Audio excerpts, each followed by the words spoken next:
ఓం నమో వెంకటేశాయ. తిరుమల తిరుపతి దేవస్థానం గత 6 నెలలుగా భక్తులకు మెరుగైన సౌకర్యాలు అందజేయడానికి అనేక చర్యలు తీసుకుంది. గౌరవ ముఖ్యమంత్రి గారి ఆదేశాల మేరకు సాధారణ భక్తుల మీద ఎక్కువగా ఫోకస్ పెట్టడం జరిగింది. ఎందుకంటే మిగిలిన వాళ్ళు ఏదో రకంగా మేనేజ్ చేసుకుని వెళ్ళిపోతారు, దర్శనాలు చేసుకుంటారు, అకామిడేషన్ బుక్ చేసుకుంటారు. కానీ సాధారణ భక్తులకి పెద్దపీట వేయాలి, వారిని జాగ్రత్తగా చూసుకోవాలి అనేది గౌరవ ముఖ్యమంత్రి గారు ఇచ్చిన ఆదేశాలు. అలాగే తిరుమల క్షేత్రం యొక్క ఈ దివ్యక్షేత్రం యొక్క పవిత్రతని కాపాడాలి. ఏ కార్యక్రమం చేసినా సరే ఆ పవిత్రతని కాపాడే దిశగా పెంపొందించే దిశగా ఉండాలనేది గౌరవ ముఖ్యమంత్రి గారి ఆదేశాలు. అలాగే భక్తులు వచ్చిన దగ్గర నుంచి, తిరుమల క్షేత్రానికి వచ్చిన దగ్గర నుంచి వెళ్ళేదాకా వారికి తిరుమల తిరుపతి దేవస్థానం అందించే సేవలన్నీ కూడా వారు భవిష్యత్తులో గుర్తుంచుకునేలాగా సంతోషకరంగా వెళ్ళాలనే దిశగా అన్ని చర్యలు తీసుకుంటున్నాము. ఇంకా తీసుకోవాల్సినవి ఉన్నాయి.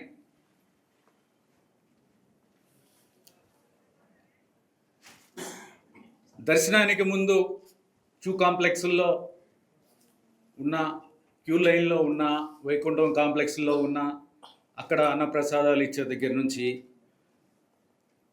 దర్శనం తర్వాత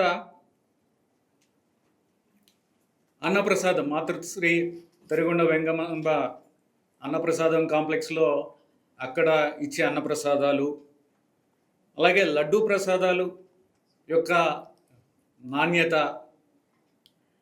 ఇవన్నీ కూడా చాలా బాగా పెంచడం జరిగింది. అలాగే ఏ కార్యక్రమం నిర్వహించినా సరే టీటీడీ అదంతా కూడా హై క్వాలిటీ ఉండాలి, మంచి నాణ్యతతో ఉండాలి, భక్తులకి ఇబ్బంది లేకుండా ఉండాలి, భక్తులు గుర్తుపెట్టుకునేలా ఉండాలనే ఉద్దేశంతో ఇప్పటి వరకు నిర్వహించిన 2 పెద్ద కార్యక్రమాలు, శ్రీవారి బ్రహ్మోత్సవాలు, శ్రీ పద్మావతి అమ్మవారి బ్రహ్మోత్సవాలు కూడా చాలా బాగా కూడా నిర్వహించడం జరిగింది. అలాగే తిరుమల క్షేత్రంలో ఈ కొండపైన ఉన్న, తిరుమల కొండ మీద ఉన్న పారిశుద్ధ్యం మీద కూడా దృష్టి పెట్టడం జరిగింది. ఎక్కడైతే పారిశుద్ధ్యం బాగుందో అక్కడ పవిత్రత ఉంటుంది. పవిత్రత ఉన్న చోట పారిశుద్ధ్యం కూడా బాగుండాలి. దానికి సంబంధించి కూడా చాలా పెద్ద ఎత్తున చర్యలు కూడా తీసుకోవడం జరిగింది. అలాగే క్యూ లైన్స్ మేనేజ్మెంట్ కూడా, విజిలెన్స్ విభాగము, టీటీడీ సిబ్బంది కూడా ఒక మంచి కోఆర్డినేషన్తో చేయడం, భక్తులకి ఇబ్బంది లేకుండా చర్యలు తీసుకోవడం కూడా జరిగింది. క్యూ లైన్ మేనేజ్మెంట్ కూడా చాలా బాగా ఇంప్రూవ్ అయ్యింది.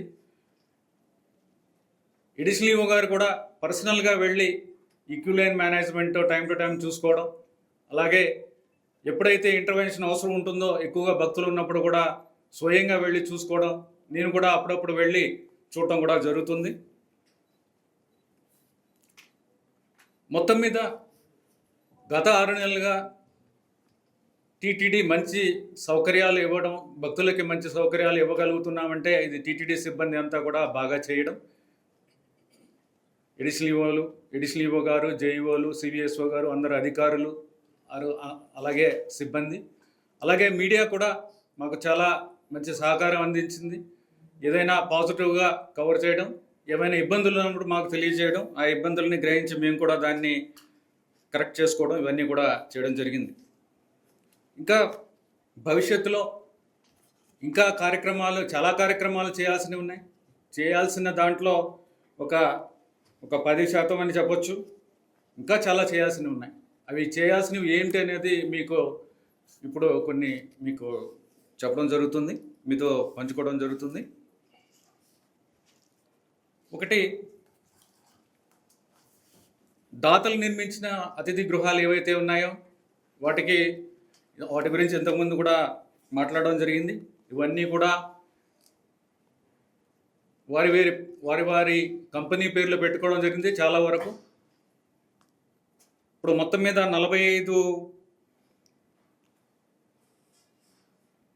అతిథి గృహాలు ఏవైతే ఉన్నాయో అవి పేర్లు మార్చాల్సిన అవసరం ఉంది. ఇవన్నీ కూడా కంపెనీ పేర్ల మీద ఉన్నాయి. 27 మాత్రం వీటిని మార్చాల్సిన అవసరం లేదు. ఈ పేర్లన్నీ కూడా ఆధ్యాత్మిక పేర్లు ఉండాలి, లేకపోతే ధార్మిక పేర్లు ఉండాలి. ఈ క్షేత్రం యొక్క పవిత్రతని ప్రతిబింబించేలాగా ఉండాలి అనేది బోర్డు యొక్క ఉద్దేశం, టీటీడీ యొక్క ఉద్దేశం. ఆ విధంగానే పేర్లను కూడా ఎంపిక చేసి ఆ పేర్లని అప్రూవ్ చేసి వారికి ఇవ్వడం జరుగుతుంది. వారు ఈ పేర్లలో ఏదో ఒక పేరుని పెట్టుకోవచ్చు.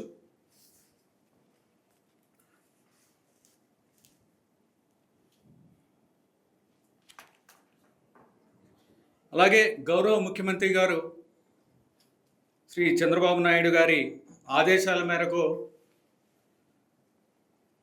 ఎలా అయితే ఆంధ్రప్రదేశ్కి స్వర్ణాంధ్ర విజన్ 2047 చేయడం జరిగిందో ఆ విధంగానే తిరుమల విజన్ 2047 చేయడానికి కూడా చర్యలు తీసుకోవడం జరుగుతుంది. దానికి సంబంధించి ప్రపోజల్స్ కూడా ఆహ్వానించడం జరిగింది.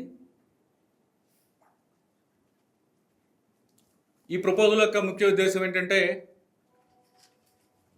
తిరుమల పట్టణం ఏదైతే ఉందో అది ప్రణాళికాబద్ధంగా అభివృద్ధి చెందాలనేది ముఖ్యమైన ఉద్దేశం. ఎందుకంటే ఇప్పటిదాకా చూస్తే అది ఒక ఎడ్హాక్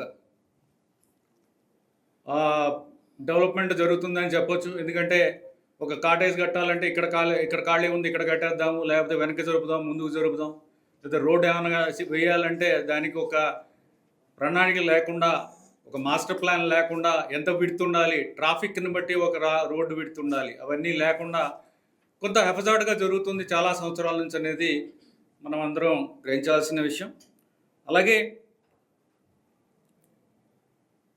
2019లో టుడా మాస్టర్ ప్లాన్లో ఒక జోనల్ డెవలప్మెంట్ ప్లాన్ కింద తిరుమల ఉంది. కాకపోతే ఇది 2017 డేటా సంబంధించిన ప్లాన్, అంటే 2017 ఉన్న ఇన్ఫర్మేషన్ తీసుకుని చేసిన ప్లాను. ఆ ప్లాన్ని గత 5 సంవత్సరాల్లో ఇంప్లిమెంట్ చేయడం జరగలేదు. సో ఇప్పుడు అదే ప్లాన్ని మనము లేటెస్ట్ ఇన్ఫర్మేషన్ తీసుకొని దాన్ని మనం అప్డేట్ చేసుకొని కొత్త ప్లాన్ తయారు చేయడం, జోనల్ డెవలప్మెంట్ ప్లాన్ తయారు చేసి విజన్ డాక్యుమెంట్ తయారు చేయడం అనేది మన ఉద్దేశం. తిరుమల అనేది దేవాలయాలు ఎక్కడైతే ఉన్నా ఆ పట్టణాలన్నిటికీ ఒక రోల్ మోడల్గా ఉండాలనేది ఒక ఉద్దేశం. ఆ విధంగానే అన్ని చర్యలు తీసుకోవడం జరుగుతుంది. అలాగే దీనికి అనుగుణంగా ఒక urban development and planning department కూడా ప్రారంభించడానికి అన్ని చర్యలు తీసుకుంటున్నాం. నగర అభివృద్ధి మరియు ప్రణాళిక శాఖ, ఆ శాఖని కూడా పెట్టాల్సిన అవసరం ఉంది. ఎందుకంటే ఇంతమంది భక్తులు వస్తున్నారు. డెన్సిటీ వైజ్ చూస్తే చాలా హై డెన్సిటీ ఉంటుంది. అంటే ఫ్లోటింగ్ పాపులేషన్ ఉండొచ్చు, వచ్చి వెళ్ళిపోయే వాళ్ళు ఎక్కువ మంది ఉంటారు. ఒక విధంగా చూస్తే చాలా ఎక్కువ డెన్సిటీ ఉన్న ఒక నగరంగా మనము తిరుమలని చెప్పొచ్చు. అందుకని దీనికి ఒక ప్లాన్తో, ఒక ప్రణాళికతో మనము దీన్ని డెవలప్ చేయకపోతే భవిష్యత్తులో చాలా ఇబ్బందులు వస్తాయి. ఈ ప్లాన్లో విజన్ డాక్యుమెంట్లో ప్లాన్తో పాటు 2047లో విజువల్గా ఎలా ఉంటుందనే దాంతోపాటు ఈ కన్సల్టెంట్ ఎవరినైతే మేము సెలెక్ట్ చేసుకుంటామో వాళ్ళు కాన్సెప్ట్ ప్లాన్స్ కూడా చేయాల్సి వస్తుంది. తర్వాత డీటెయిల్ ప్రాజెక్ట్ రిపోర్ట్స్ కూడా కొన్నిటికి మాకు ఇచ్చి ఇమ్మీడియట్గా ఇంప్లిమెంట్ చేయడానికి కూడా ఇవ్వాల్సి వస్తుంది. దీంట్లో కొన్ని థీమ్స్ తీసుకోవడం జరిగింది. ఇప్పుడు కాలినడక మార్గాలు, ఇప్పుడు ముఖ్యంగా కాలినడక మార్గాలు సరిగ్గా లేవనేది మనందరికీ తెలిసిందే. అంటే ఇంతమంది నడుస్తూ ఉంటారు. ఈ తిరుమలలో చూస్తే ఎక్కువ నడిచే వాళ్ళే ఎక్కువగా కనిపిస్తూ ఉంటారు ఫుట్‌పాత్స్ మీద. వాళ్ళకి కంటిన్యూయస్‌గా ఒక ఫుట్‌పాత్ కానీ, లేకపోతే సరైన విడ్త్ సేఫ్‌గా ఉన్నది, కంఫర్టబుల్‌గా ఉన్నది అలాంటివి ఏమీ లేవు. అలాంటివి చేయాల్సిన అవసరం ఉంది. అదొకటి ఫుట్‌పాత్ డెవలప్‌మెంట్ అనేది ఒక ముఖ్యమైన విషయం. తర్వాత పార్కింగ్ లొకేషన్స్ మనకి సరిగ్గా లేవు. అవి డెవలప్ చేయాల్సిన అవసరం ఉంది. ఆ తర్వాత మనకి ఎక్కువ ఏరియాని మనం కొత్త కన్స్ట్రక్షన్ చేసి ఇంకా దాన్ని పెంచాలని అనుకోవడం లేదు. ఉన్న దాంట్లోనే ఏ విధంగా మనం బెటర్గా చేయొచ్చు, మెరుగ్గా చేయొచ్చు అనే దాని మీద మనం కాన్సన్ట్రేట్ చేస్తున్నాము. సో ఇప్పుడు పార్కింగ్ కూడా మల్టీ లెవెల్ పార్కింగ్ అనేది చేయడానికి అవకాశం ఉంది. కొన్ని చోట్ల ఎక్కడ చేయాలి, ఎలా చేయాలి అనేది కూడా ఆ విజన్ ప్లాన్లో ఇవ్వాల్సి వస్తుంది. అలాగే పార్కింగ్ కూడా స్మార్ట్ పార్కింగ్ చేసి పార్కింగ్ ఎఫిషియన్సీ పెంచాలి. అంటే పార్కింగ్ ఉన్నది ఫలానా చోట్ల అనేది అందరికీ తెలియాలి. పార్కింగ్ మేనేజ్ చేసేది సెంట్రల్గా మేనేజ్ చేసేది ఉండాలి. ఆ పార్కింగ్ మేనేజ్మెంట్లో అన్ని పార్కింగ్ అంతా కూడా 100% ఉపయోగపడేలా ఉండాలి. వచ్చే వాహనాలు తీసుకుని వచ్చే వాళ్ళకి కంఫర్టబుల్గా ఉండాలి. అది స్మార్ట్ పార్కింగ్ చేయడానికి అవకాశం ఉంది. ఆ తర్వాత కొత్త రోడ్లు చేయడం కానీ, ఉన్న రోడ్లనే రీడెవలప్ చేయడం కానీ, తర్వాత లింక్ రోడ్లు చేయాల్సిన అవసరం ఉంది. ఇవన్నీ కూడా ఈ విజన్ డాక్యుమెంట్లో వస్తాయి, ఈ ప్లాన్లో వస్తాయి. తర్వాత కొన్ని చోట్ల 2019 ప్లాన్లో కూడా ఉంది, సబ్వేస్ కొన్ని చోట్ల పెట్టాలని ఉంది. అవన్నీ కూడా అప్డేట్ చేసి ఇప్పుడు ఎక్కడ అవసరము అంటే ఆ డేటాకి ఇప్పటికి చాలా తేడా వచ్చింది. 2017లో ఉన్న డేటాకి ఇప్పుడున్న డేటాకి చాలా తేడా వచ్చింది. అది పరిగణలో తీసుకొని ఎక్కడ సబ్వే పెట్టాలి, ఎక్కడ పెట్టాలి, ఏం పెట్టాలి అనేది ఒకటి. పునర్నిర్మాణం వంటి కొన్ని చేయాల్సిన అవసరం ఉంది. కొన్ని చోట్ల రీడెవలప్మెంట్ చేయాలి, పునర్నిర్మాణం చేయాలి. అవి ఐడెంటిఫై చేయాలి. అంటే కొన్ని పాతబడిపోయి ఉండొచ్చు, లేకపోతే ఆ ఫెసిలిటీ అక్కడ ఉండడం వలన ఇబ్బంది ఉంది, దాన్ని తీసుకెళ్ళి వేరే చోట పెట్టాల్సిన అవసరం ఉంది. అలాంటి ప్రపోజల్స్ 2019 ప్రపోజల్లో కూడా ఉన్నాయి. ఫర్ ఎగ్జాంపుల్ మీకు బాలాజీ బస్ స్టాండ్ కానీ, రామ్ బగీచా దగ్గర బస్ స్టాండ్ కానీ, ఇవన్నీ కూడా పునర్నిర్మాణం కానీ, లేకపోతే వేరే చోటకి మార్చడం కానీ, తరలించడం కానీ, ఇలాంటివి కూడా ప్రపోజల్స్ ఉన్నాయి. ఇవన్నీ కూడా ఎగ్జామిన్ చేయాలి. ఇవన్నీ కూడా ఫైనల్గా ఇవి చేయాలి, చేసేస్తాము, ఇవే చేస్తామని చెప్పలేము. ఇవన్నీ కూడా ఒక కన్సల్టెంట్ పరిశీలించిన తర్వాత ఇవన్నీ కూడా చేయడం జరుగుతుంది. అలాగే పార్కులు నిర్మాణం ఇవి కూడా చూస్తాము. తర్వాత ఒక బేస్ క్యాంప్, ఇప్పుడు అలిపిరి దగ్గర ఒక బేస్ క్యాంప్ అనేది కూడా ఒక ముఖ్యమైన ప్రపోజల్ 2019 మాస్టర్ ప్లాన్లో ఉంది. ఏంటంటే అక్కడ అలిపిరిలో మనకి 42 ఎకరాల ల్యాండ్ ఉంది. ఆ ల్యాండ్లో ఇక్కడ బేస్ క్యాంప్ పెట్టాలి. బేస్ క్యాంప్ యొక్క ముఖ్య ఉద్దేశం ఏంటంటే పైన తిరుమలలో మనకి అంత అకామిడేషన్ మనం ఇవ్వలేకపోతున్నాము. ఇప్పుడు చూస్తే ఒక 55,000 మందికి ఏమన్నా సుమారుగా ఇవ్వగలమేమో. అంటే వచ్చే వాళ్ళలో సగం మందికి అనుకోవచ్చు. అంతమంది ఇక్కడ దర్శనం చేసుకోవాలని వచ్చిన వాళ్ళందరూ కూడా పైకి వచ్చేస్తే ఇక్కడ పైన చాలా ఇన్ఫ్రాస్ట్రక్చర్ మీద చాలా ఒత్తిడి పడుతుంది. ఎందుకంటే అండర్ గ్రౌండ్ డ్రైనేజ్ కానీ, అకామిడేషన్ కానీ, డ్రైనేజ్ కానీ, వాటర్ సప్లై కానీ, లేకపోతే కరెంట్ కానీ, ఇవన్నీ కూడా చాలా ప్రెషర్ పడుతుంది. వాటర్ సప్లై విషయానికి వస్తే మీకు తెలిసిందే, కింద నుంచి మనము పంప్ చేసి తీసుకొస్తున్నాము. ఇవన్నీ కూడా తగ్గించాల్సిన అవసరం ఉంది. అందుకని మాస్టర్ ప్లాన్లో అది కూడా పెట్టడం జరిగింది. ఇది కూడా అప్డేట్ చేసుకుని దాన్ని అక్కడ ఎలాగ చేయాలి. పైన వచ్చే వెహికల్ పాపులేషన్, మనకి వాహనాలు కూడా చాలా ఎక్కువ వస్తున్నాయి. ట్రాఫిక్ ఎంత మేనేజ్ చేస్తాము, ఇది కూడా మనం తగ్గించాల్సిన అవసరం ఉంది. ఇవన్నీ కూడా పరిశీలించి ఏ విధంగా అలిపిరిలో ఆ బేస్ క్యాంప్ని ఉపయోగించుకుని పైకి వచ్చే వెహికల్స్ని అక్కడ కొంతవరకు తగ్గించి ఏవైతే పైకి పంపించాలో అవి పంపించి అవన్నీ కూడా ప్లాన్ చేయాల్సిన అవసరం ఉంది. సో ఆ బేస్ క్యాంప్ అనేది చాలా ముఖ్యమైన ప్రపోజల్. అది కూడా ఈ విజన్ డాక్యుమెంట్లో కూడా దాంట్లో ముఖ్యంగా అది పరిశీలించడం జరుగుతుంది. దాన్ని ఏ విధంగా చేస్తే బాగుంటుంది అనేది ముఖ్యంగా అది పరిశీలించడం జరుగుతుంది. సో తర్వాత అర్బన్ డిజైన్ గైడ్లైన్స్ అనేది ఒక కాన్సెప్ట్ ఉంటుంది. అంటే ఈ కట్టడాలన్నీ ఏ విధంగా ఉండాలి. ఇప్పుడు కొన్ని ప్రాంతాలకు వెళ్తే గెస్ట్ హౌస్లు కానీ, ఆ సరౌండింగ్ మా ప్రాంతాలకు వెళ్తే అదేదో జూబ్లీ హిల్స్లో ఉన్న ఏదో రోడ్ నెంబర్ సంథింగ్ ఏదో అలాంటి కట్టడాలే ఉంటాయి. కానీ ఇక్కడ మనకి తిరుమలలో ఉన్నామనే ఫీలింగ్ రాదు, ఒక దివ్యక్షేత్రంలో ఉన్నామనే ఫీలింగ్ రాదు. ఎందుకంటే అక్కడ ఎలివేషన్స్ అన్నీ కూడా ఒక మంచి ఆర్కిటెక్ట్ బాంబే నుంచో లేకపోతే ఢిల్లీ నుంచో ఎక్కడి నుంచో ఒక మంచి ఆర్కిటెక్ట్ వచ్చి చేసినవి. ఆర్కిటెక్చర్ వైజ్ బాగానే ఉంది, కానీ అవి ఇక్కడ ఆధ్యాత్మికతని మనకి రిఫ్లెక్ట్ అయ్యేలా ఉండాలి. ఇక్కడ ఉన్న పవిత్రతను రిఫ్లెక్ట్ అయ్యేలా ఉండాలి. దానికి కూడా ఒక రికమెండేషన్ ఇవ్వాలి. ఇక్కడ ఏదున్నా సరే, ఏ డెవలప్మెంట్ అయినా సరే, టీటీడీ డెవలప్ చేసినా సరే ఇది మనకి ప్రతిబింబించేలా ఉండాలి. ఇక్కడ ఉన్న స్పిరిచువాలిటీ కానీ, ఇక్కడ ఉన్న శాంక్టిటీ కానీ మనకి ఇక్కడ ఇవన్నీ కూడా దాంట్లో ప్రతిబింబించేలా ఉండాలి. వాటికి తగ్గ రికమెండేషన్లు కూడా దీంట్లో కూడా చేస్తారు. అలాగే ఏదైనా ఏ ఫిజికల్ ఫీచర్ అయినా సరే ఒక యూనిఫామిటీ ఉండాలి. అది ఇక్కడ అది లేదు. అది over a period of time దాన్ని మనము అభివృద్ధి చేయాల్సి వస్తుంది. కాకపోతే ఈ గైడ్ లైన్స్ ఉంటే ఒక విధంగా మనం దాన్ని ఆ విధంగా తీసుకెళ్ళడానికి మనకి అవకాశం ఉంది. అదొకటి ముఖ్యమైనది. తర్వాత నాన్ హిందూ ఎంప్లాయీస్ గురించి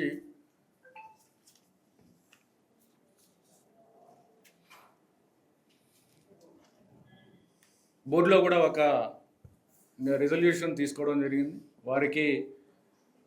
వారిని వేరే ప్రభుత్వ శాఖలో అబ్జర్వ్ చేయడం కానీ, లేకపోతే వాళ్ళకి విఆర్ఎస్ అంటే స్వచ్ఛంద పదవీ విరమణ పథకం ఒకటి చేసి వాళ్ళకి వాలంటరీగా వాళ్ళు దాన్ని ఆప్ చేసుకునేలాగా చేయడానికి ఒక నిర్ణయం తీసుకోవడం జరిగింది. దాని ప్రకారం ఇప్పటికే ప్రభుత్వానికి ఒక లేఖ రాయడం జరిగింది. 31 మంది ఉన్నారు. వీరందరినీ కూడా వేరే శాఖలో తీసుకోవడానికి పరిశీలించండి అనేది ఒకటి. అలాగే లీగల్ అడ్వైస్ కూడా రాయడం జరిగింది. కోర్టు కేసులు ఉన్నాయి కాబట్టి ఇప్పుడు ఇలాంటి విఆర్ఎస్ ఇవ్వడం కానీ, వేరే డిపార్ట్మెంట్లకి ఇవ్వడానికి కానీ ఏమైనా ఇబ్బందులు ఉంటాయనేది కూడా లీగల్ ఒపీనియన్ కూడా రాయడం జరిగింది. ఇవి రాగానే దీని మీద చర్యలు తీసుకోవడం జరుగుతుంది. ఇవన్నీ కూడా బోర్డుకి పెట్టి దాని మీద ఫైనల్గా ఏం చేయాలనేది కూడా నిర్ణయించడం జరుగుతుంది. అలాగే భక్తులకి ఇబ్బంది కలిగించే విషయాల్లో ఒకటి ముఖ్యమైనది ఈ షాపులు, తర్వాత తట్టలు ఏవైతే ఉన్నాయో ఇవి అనాథరైజ్డ్గా ఉండటం, లేకపోతే ఎంక్రోచ్మెంట్, మొత్తం మీద రోడ్డు మీద పర్మిషన్ లేకుండా ఆక్రమించడం. అంటే నేను చెప్పాను కదా ఇందాక, నడిచే వాళ్ళకి ఉన్నదే అసలు కరెక్ట్గా నిర్మించిందే మనకి ప్లాన్ లేకుండా నిర్మించాం. దాంతోపాటుగా ఈ రోడ్ల మీద ఆక్రమణలు చేయడం వలన ఫుట్పాత్ మీద కాలినడకన వెళ్ళే వాళ్ళకి చాలా ఇబ్బంది అయిపోతుంది. ఇవన్నీ కూడా చాలా స్ట్రిక్ట్గా మేము ఇంప్లిమెంట్ చేస్తాము. ఇప్పటికే ఆల్రెడీ చర్యలు కూడా మొదలు పెట్టడం జరిగింది. సో వీటి మీద ఇంకా గట్టిగా చర్యలు తీసుకుంటాము ఆక్రమణలు చేస్తే.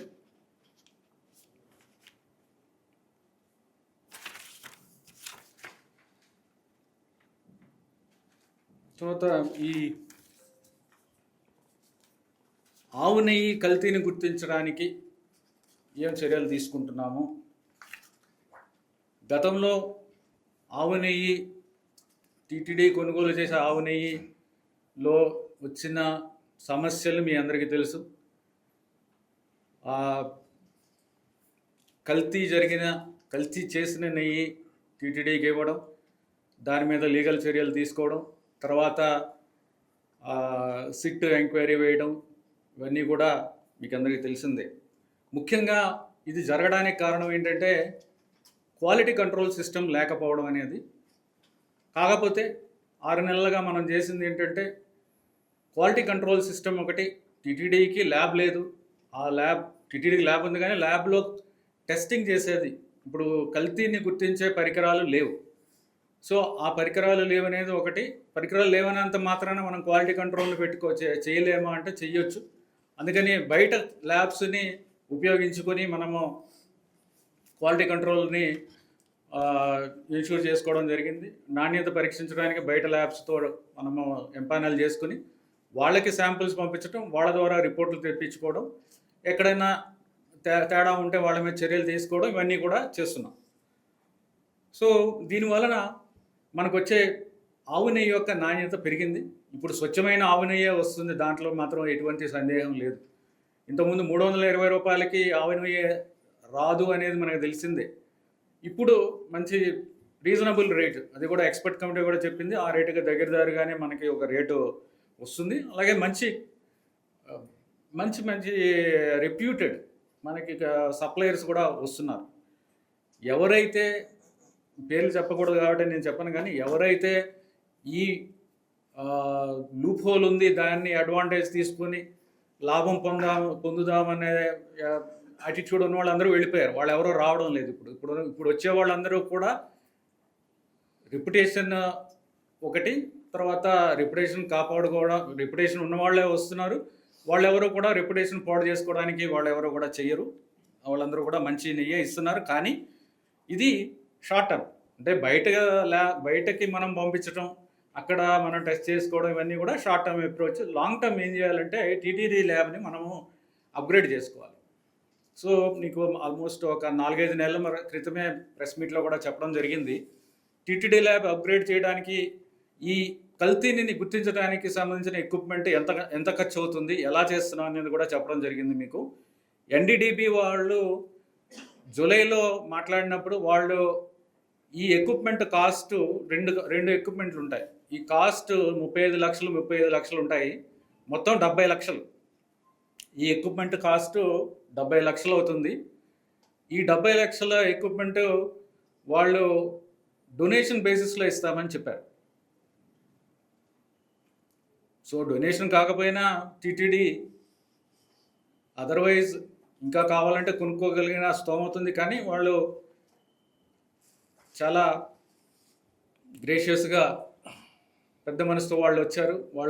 వాళ్ళు టీటీడీకి క్వాలిటీ, అంటే లడ్డూ అనే ఒక పవిత్రమైన, ఎంతో పవిత్రంగా భావించే లడ్డూలో వాడే నెయ్యి కోసం వాళ్ళు కూడా కంట్రిబ్యూట్ చేద్దాము అనే ఉద్దేశంతో వాళ్ళు కూడా వచ్చి డొనేట్ చేయడం జరిగింది.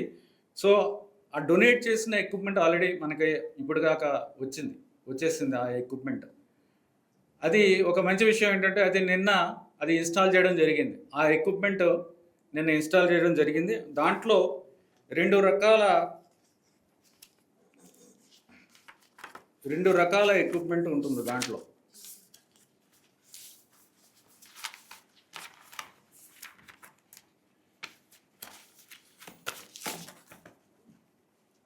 జీసీ అండ్ హెచ్పిసిఎల్ అనే 2 రకాల ఎక్విప్మెంట్లు ఉంటాయి. అవన్నీ ఒక్కొక్కటి 35 లక్షల ఖర్చు అవుతుంది కాస్ట్. సో ఇవన్నీ కూడా ఇన్స్టాల్ చేయడం జరిగింది. తర్వాత ల్యాబ్ ఎనలిస్ట్ ఎవరున్నారో వాళ్ళందరికీ కూడా ఎన్డీడీబీ ల్యాబ్లో వాళ్ళకి కూడా ట్రైనింగ్ ఇప్పటిదాకా చేయడం జరిగింది. అంటే ఈ ఎక్విప్మెంట్ని ఏ విధంగా ఉపయోగించుకోవాలి అనేది కూడా వాళ్ళకి ట్రైనింగ్ ఇవ్వడం జరిగింది. సో త్వరలోనే దీన్ని ఉపయోగంలోకి తీసుకొస్తాము. జనవరి 1st వీక్ 2nd వీక్లో కల్లా ఈ ఎక్విప్మెంట్ని ఉపయోగించడం మొదలెడతాము. అప్పటిదాకా టెస్టింగ్, ట్రయల్ రన్ను, లేదా ట్రైనింగ్ ఇవన్నీ జరుగుతాయి. తర్వాత సెన్సరీ ల్యాబ్ అనేది ఒకటి పెట్టాలి. సెన్సరీ ల్యాబ్ అంటే నెయ్యి ఈ టెస్ట్లో అవసరం లేకుండానే రంగు, రుచి, వాసన బట్టి చూస్తేనే తెలుస్తుంది అది నెయ్యా కాదా అనేది. ఆ తర్వాత ఈ రంగు, రుచిని బట్టి కూడా చెప్పడానికి అవకాశం ఉంది. సో ట్రైన్ చేసిన వాళ్ళు ఆ సెన్సరీ స్కేల్ అని ఉంటుంది. 9లో ఒక స్కేల్ ఇస్తారు ఆ క్వాలిటీని బట్టి.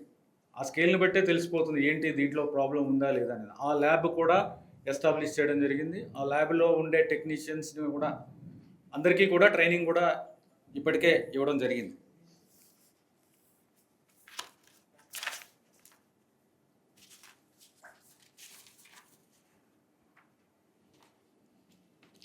మిగిలిన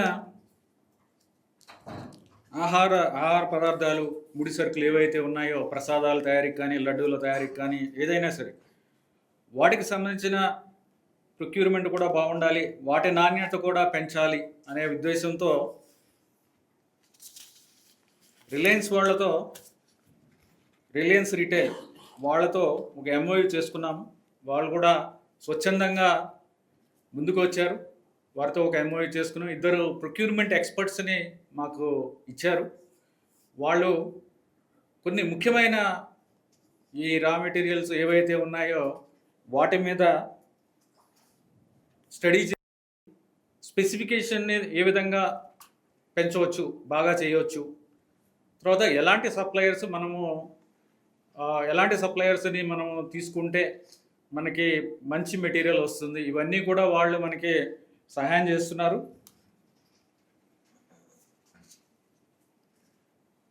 మనం తీసుకున్న ఐటమ్స్లో ముఖ్యమైనవి జీడిపప్పు, బాదం, ఎండు ద్రాక్ష, శనగపప్పు, కందిపప్పు, మిరియాలు, యాలకులు.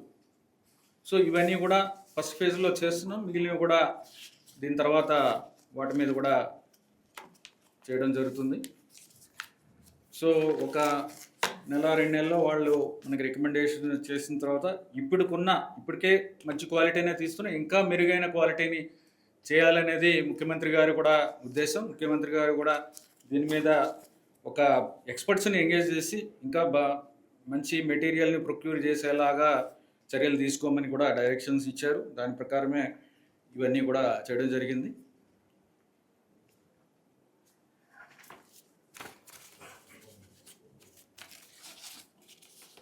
టీటీడీ కింద 61 ఆలయాలు ఉన్నాయి మొత్తం మీద, దేశం మొత్తం మీద ఉన్న ఆలయాలు. ఈ ఆలయాలని అభివృద్ధి చేయాలి ఒక ప్రణాళిక ప్రకారం అనేది టీటీడీ భావిస్తుంది. సో దానికి ముఖ్యమైనవి మొదటి ఫేజ్లో కన్సల్టెంట్స్ని ఎంగేజ్ చేసి చేయడం అనేది చేద్దామని అనుకుంటున్నాము. అది కూడా త్వరలో కన్సల్టెంట్ని పిలవడం జరుగుతుంది. శ్రీ పద్మావతి అమ్మవారి ఆలయంతో పాటు మిగిలిన ఆలయాలకు సంబంధించిన ఆలయాలని అభివృద్ధి చేయడానికి ప్రణాళికని తయారు చేయడం జరుగుతుంది. ముఖ్యంగా వెళ్ళడానికి రావడానికి ట్రాఫిక్ ఇబ్బందులు, మనకి పద్మావతి అమ్మవారి దేవాలయానికి కూడా ఎన్నో ట్రాఫిక్ ఇబ్బందులు ఎదుర్కోవాల్సి వస్తుంది. వెళ్ళడానికి పార్కింగ్ ఇబ్బందులు, పిలిగ్రిమ్స్కి యాత్రికులకి ఉన్న సదుపాయాలు కూడా మెరుగుపరచాల్సిన అవసరం ఉంది.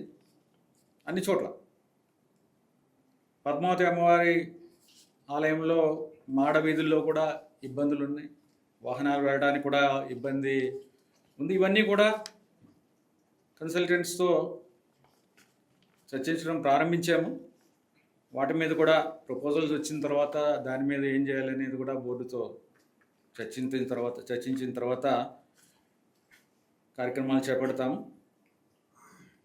అలాగే ఆకాశగంగా పాప వినాశనం, ఇక్కడ ఎంతోమంది వేల మంది భక్తులు వెళ్తూ ఉంటారు. ఇక్కడ కూడా అంటే కొంచెం దూరంగా ఉంది కాబట్టి వీటి అభివృద్ధి జరగాల్సినంత జరగలేదు చాలా సంవత్సరాల నుంచి. ఇప్పుడు వాటి మీద కూడా ఫోకస్ పెట్టి అవి కూడా అభివృద్ధి చేయాలి. చాలామంది వెళ్తున్నారు, అక్కడ కూడా చాలా ఇబ్బందులు ఉన్నాయి. వాటిని కూడా అభివృద్ధి చేయడానికి, అక్కడున్న సమస్యలు పరిష్కరించడానికి కూడా చర్యలు తీసుకుంటాము.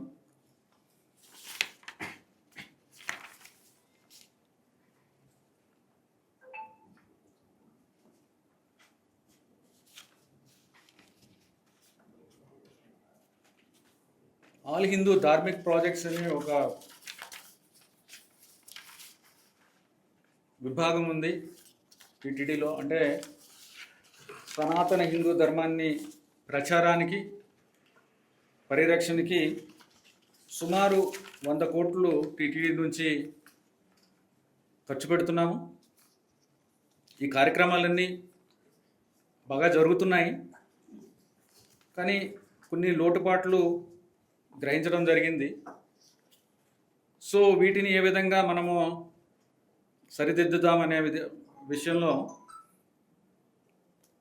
గత 3 సంవత్సరాలు జరిగిన కార్యక్రమాల మీద ఒక ఆడిట్ చేయించి వాటిలో ఉన్న లోటుపాట్లను గ్రహించి ఒక పకడ్బందీగా ఒక ప్రణాళిక ప్రకారం ఈ లోటుపాట్లు భవిష్యత్తులో తలెత్తకుండా ఉండేలాగా చర్యలు తీసుకోవడం అనేది ఒక ముఖ్య ఉద్దేశం. అలాగే ఒక ఎక్స్పర్ట్ కమిటీని వేసి ఉన్న ప్రోగ్రాంలని సమీక్షించడం, ఏ ప్రోగ్రామ్ని ఇంకా మెరుగుపరచవచ్చు, ఏ ప్రోగ్రాం అవసరం లేదు, కొత్త ప్రోగ్రాములు ఏమి పెట్టవచ్చు, ఇవన్నీ కూడా చేయడానికి ఒక ఎక్స్పర్ట్ కమిటీని వేస్తున్నాము. అంటే వీటిలో మనకున్న ప్రోగ్రాంలో ఒక గ్యాప్ అని చెప్పొచ్చు. ఇంకా చేయగలిగింది యూత్ ఎంగేజ్మెంట్, యువతని భాగస్వామ్యం చేయడం అనేది గ్యాప్ ఒకటి కనిపిస్తుంది. ఎందుకంటే ఆ విషయం గురించి మీకు బాగా తెలుసు. యువతని భాగస్వామ్యం చేయడం అనేది చాలా ముఖ్యం. తర్వాత స్పిరిచువల్ కౌన్సిలింగ్. మనకి ఇక్కడికి వచ్చిన వాళ్ళు అంటే దర్శనం చేసుకుని వెళ్ళిపోతారు. వాళ్ళకి స్పిరిచువల్ కౌన్సిలింగ్ అనేది కూడా ఒక ముఖ్యమైన విషయం. దీంట్లో కూడా టీటీడీ ఒక పకడ్బందీగా ఒక ప్లాన్ చేయాల్సిన అవసరం ఉంది. సో దానికి కూడా చర్యలు తీసుకుంటాము. అదొకటి ఈ కమిటీతో, ఎక్స్పర్ట్ కమిటీతో డిస్కస్ చేసి వాళ్ళ సజెషన్స్ తీసుకుని, వాళ్ళ సలహాలు తీసుకుని చేస్తాము. దీంట్లో ప్రస్తుతము ప్రభుత్వ సలహాదారుగా ఉన్న చాగంటి కోటేశ్వరరావు గారు కూడా దీన్ని ఒప్పుకున్నారు. వారి ద్వారా మిగిలిన ఎక్స్పర్ట్స్ కూడా తీసుకుని వారి సలహాలు తీసుకుని దీన్ని ఏ విధంగా మెరుగ్గా చేయొచ్చు అనేది కూడా చేస్తాము.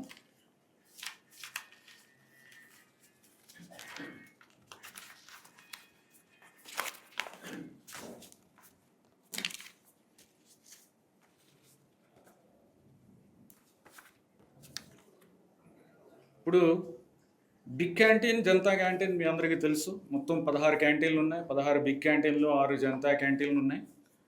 వీటిల్లో ఉన్న సమస్యలు మీకు అందరికీ తెలిసిందే.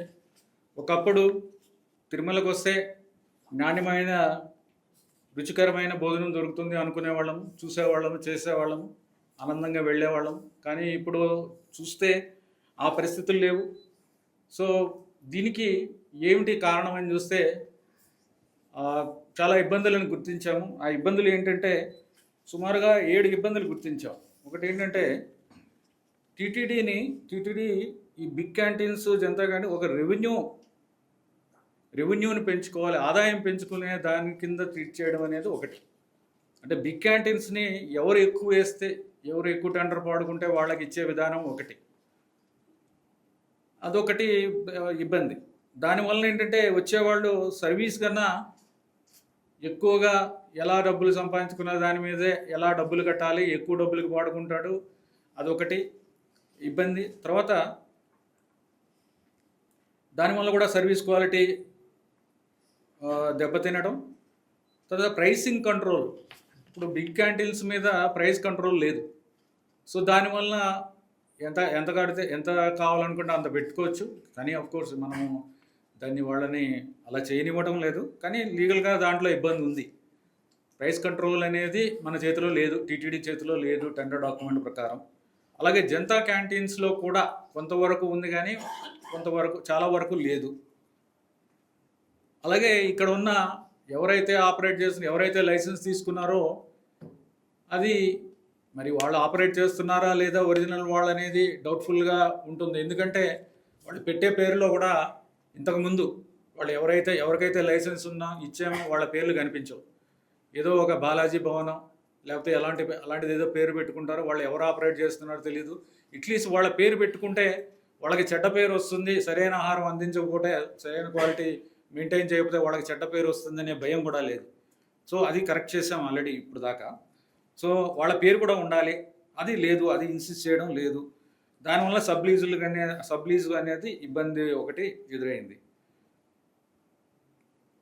తర్వాత అంటే రెప్యూటెడ్ వాళ్ళకి ఇవ్వాలి. ఇంతమంది ఆంధ్రప్రదేశ్లో కానీ భారతదేశంలో కానీ రెప్యూటెడ్ పేరున్న, బ్రాండ్ ఉన్న రెస్టారెంట్లు ఉన్నాయి, చైన్లు ఉన్నాయి. వాళ్ళకి ఇస్తే వాళ్ళు బాగా చేస్తారు అనేది అందరి అభిప్రాయం. కానీ అది ప్రయత్నం చేయలేదు. దానివలన ఒకటి ఇబ్బంది వచ్చింది. అంటే ఎవరు పడితే వాళ్ళు ఎక్కువ రెవెన్యూ వాడుకొని ఇక్కడికి వచ్చి చేయడం వలన ఇబ్బంది వచ్చింది. తర్వాత టీటీడీ ఇచ్చే బిల్డింగ్ ఏదైతే ఉందో క్యాంటీన్కి, ఆ బిల్డింగ్ టీటీడీ ఇవ్వడం జరుగుతుంది. టీటీడీ ఇచ్చే బిల్డింగ్ క్వాలిటీ కూడా చాలా మన పూర్ క్వాలిటీగా ఉంది. అంటే ఎప్పుడో కట్టిన బిల్డింగ్లు ఎవరికో ఇస్తున్నాం కాబట్టి అది ఏ విధంగా ఉన్నా వాళ్ళు ఏదో వాడుకుంటున్నారు.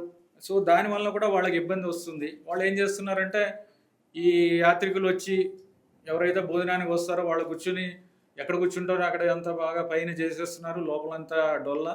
సో బిల్డింగ్ క్వాలిటీ కూడా బాగుంటలేదు. దానివలన కూడా క్వాలిటీ ఇబ్బందులు వస్తున్నాయి. కిచెన్లో విరిగిపోయినవి, పగిలిపోయినవి ఉంటే ఎక్కడ హైజీన్ మెయింటైన్ చేయడానికి కుదురుతుంది. సో అవన్నీ కూడా ఇబ్బందులు ఉన్నాయి. ఇవి కూడా గుర్తించడం జరిగింది. సో ఇవన్నీ దృష్టిలో పెట్టుకుని ఒక పాలసీ ఒకటి తయారు చేస్తున్నాము. ఆ పాలసీ కూడా చేసిన తర్వాత ఇవన్నీ ఇబ్బందులను అధిగమించడానికి అవి కూడా మీతో షేర్ చేసుకోవడం జరుగుతుంది. సో పాలసీ ఆల్రెడీ ఇప్పటిదాకా చేయడం జరిగింది, అది బోర్డులో కూడా చర్చించడం జరుగుతుంది.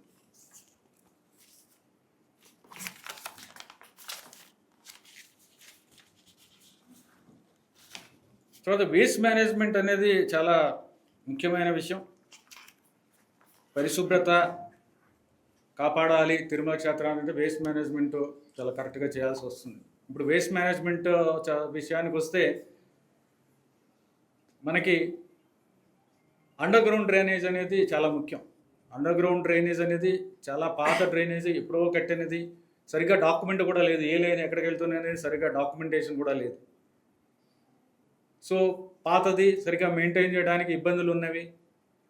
సో కొన్ని చోట్ల స్టామ్ డ్రైనేజ్ వచ్చి అండర్ గ్రౌండ్ డ్రైనేజ్లో కలుస్తుంది. అంటే ఇక్కడ వర్షాలు ఎక్కువ పడతాయి కాబట్టి అవన్నీ వచ్చి ఈ అండర్ గ్రౌండ్ డ్రైనేజ్లో కలిసేటప్పటికీ అది ఓవర్ఫ్లో అయిపోతుంది. ఓవర్ఫ్లో అయ్యేటప్పటికీ రెండు సివరేజ్ తర్వాత స్టామ్ వాటర్ మిక్స్ అయ్యేటప్పటికి అంత అన్హైజీనిక్ వాతావరణం అనేది ఇక్కడ ఏర్పడుతుంది. సో ఇవన్నీ కూడా అధిగమించడానికి under ground drainage, storm water drainage study చేసి వీటిని సెపరేట్ చేయాలి. తర్వాత అవి రెండు కూడా సైంటిఫిక్గా దాన్ని సర్వే చేసి దాన్ని ఏ విధంగా డెవలప్ చేయాలనేది కూడా చేయాలి. తర్వాత వేస్ట్ వాటర్ ట్రీట్మెంట్ కూడా, అంటే ఏదైతే అండర్ గ్రౌండ్ డ్రైనేజ్లో వేస్ట్ వాటర్ వెళ్తుందో దాన్ని సివరేజ్ ట్రీట్మెంట్ ప్లాంట్స్ చేస్తున్నాము. కాకపోతే వేస్ట్ రీసైక్లింగ్ అనేది చాలా ముఖ్యం. వేస్ట్ రీసైక్లింగ్ అనేది కాన్సెప్ట్, ఎందుకంటే మనము అన్నిటికీ ఫ్రెష్ వాటర్ తీసుకొచ్చి డ్యామ్స్లోంచి మంచి ఫ్రెష్ వాటర్ తీసుకొచ్చి అన్నిటికీ వాడాల్సిన ఉపయోగం లేదు. ఇప్పుడు మంచి పెద్ద పెద్ద పట్టణాల్లో ఉన్న లేటెస్ట్ కాన్సెప్ట్ ఏంటంటే ఇప్పుడు రీసైకిల్ వాటర్, గార్డెన్స్కి రీసైకిల్ వాటర్ వాడచ్చు. రీసైకిల్ అంటే ట్రీట్మెంట్ చేసి ఒక స్టాండర్డ్ వచ్చిన తర్వాత దాన్ని టెస్ట్ చేసి గార్డెన్స్కి వాడచ్చు. తర్వాత 2 లైన్ సిస్టమ్ అని ఉంటుంది. ప్రతి ఇంటికి కూడా ప్రతి గెస్ట్ హౌస్ 2 లైన్ ఉంటుంది. కొన్ని చోట్ల ఫ్రెష్ వాటర్ అవసరం, కొన్ని చోట్ల సెకండ్ లైన్ రీసైకిల్ వాటర్ అవసరం. అలాంటివి కూడా చేయాలి. వాటర్, ఫ్రెష్ వాటర్ మీద డిపెండెన్స్ ఏదైతే మనము ఇంత వాటర్ పైనుంచి కింద నుంచి తెచ్చుకుంటాం, ఇవన్నీ కూడా తగ్గించాల్సిన అవసరం ఉంది. దాని మీద కూడా చర్యలు తీసుకుంటున్నాము. తర్వాత సాలిడ్ వేస్ట్ మేనేజ్మెంట్, అంటే ఏదైతే మనకి సాలిడ్ వేస్ట్ వస్తుందో డైలీ బేసిస్ మీద వీటిని సైంటిఫిక్గా చేసి సైంటిఫిక్గా దాన్ని డిస్పోజ్ చేయాల్సిన అవసరం ఉంది. సైంటిఫిక్గా మనకి ఇక్కడ ప్రస్తుతానికి డిస్పోజల్ లేదనే చెప్పొచ్చు. ఇవన్నీ కూడా ఆల్రెడీ ఇప్పుడు స్టడీ చేసి దాని మీద చర్యలు స్టార్ట్ చేసాము. ఇవన్నీ కూడా కాంప్రహెన్సివ్గా మొత్తం అంతా కూడా స్టడీ చేసి మనకి ఏ విధంగా చేయొచ్చు అనేది మనకి అది సూచనలు చేయడానికి ఒక కన్సల్టెంట్ను కూడా చేయడం జరిగింది. ఆ కన్సల్టెంట్ ఇవన్నీ కూడా కాంప్రహెన్సివ్గా స్టడీ చేసి మనకి ఒక విజన్ 2047 ఏవైతే ఉందో అది కూడా ఆ విధంగానే ఇది కూడా డీటెయిల్డ్ ప్లాన్స్ ఉంటాయి. డీటెయిల్డ్ ప్లాన్ ద్వారా ఈ వేస్ట్ ట్రీట్మెంట్ కూడా చేస్తాము, వేస్ట్ మేనేజ్మెంట్ కూడా చేయడం జరుగుతుంది.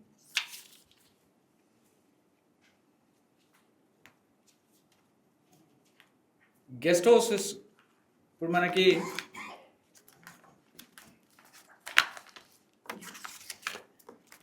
చాలా గెస్ట్ హౌసెస్ మనకి ఇక్కడ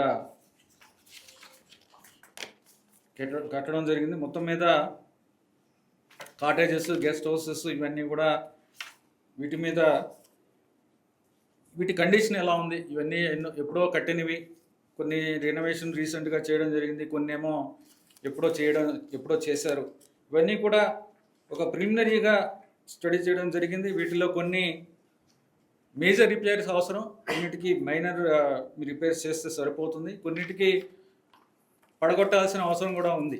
ఇవన్నీ కూడా ఇంకా పూర్తిగా సర్వే చేస్తున్నాము. అంటే ప్రిలిమినరీ సర్వేలో మొత్తం ఉన్న 52లో ఒక 15 మాత్రం పీరియాడికల్గా, అంటే మామూలు మెయింటెనెన్స్ సరిపోతుంది, మామూలు మెయింటెనెన్స్ చేస్తే సరిపోతుంది.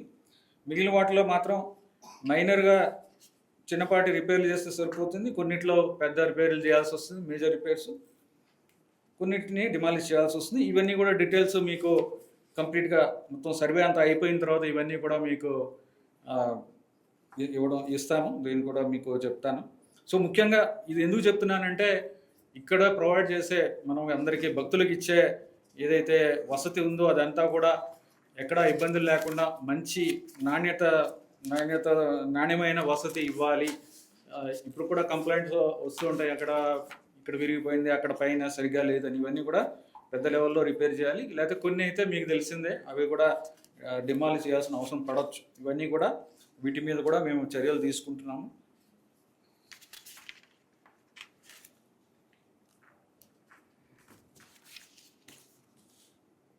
తర్వాత ఆటోమేషన్ అండ్ టెక్నాలజీ. అంటే ఇప్పుడు టెక్నాలజీ అనేది చాలా అడ్వాన్స్ అయ్యింది. కాకపోతే టెక్నాలజీని ఉపయోగించడంలో మనం ఇంకా చాలా చేయాల్సింది ఉంది. ఉపయోగించడంలో మనము ఒక విధంగా వెనకబడి ఉన్నామని చెప్పొచ్చు.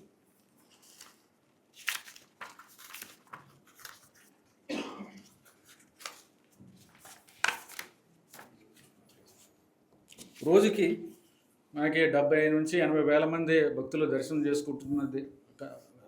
చేసుకుంటున్నారు. దీంట్లో వీళ్ళందరికీ ఇస్తున్న సర్వీసులన్నీ కూడా ఎఫిషియెంట్గా, ట్రాన్స్పరెంట్గా చేయాలంటే ఈ మాన్యువల్ ప్రాసెసెస్, అంటే మాన్యువల్ అంటే ఇంకా మన మనుషులతో కూడిన సర్వీసులు అనేది చాలా వరకు మనం తగ్గించడానికి అవకాశం ఉంది. సో వాటిల్లో ఏ విధంగా చేసి ఎఫిషియన్సీ పెంచవచ్చు, అలాగే పారదర్శకత ఎలా పెంచవచ్చు అనేది కూడా స్టడీ చేస్తున్నాము.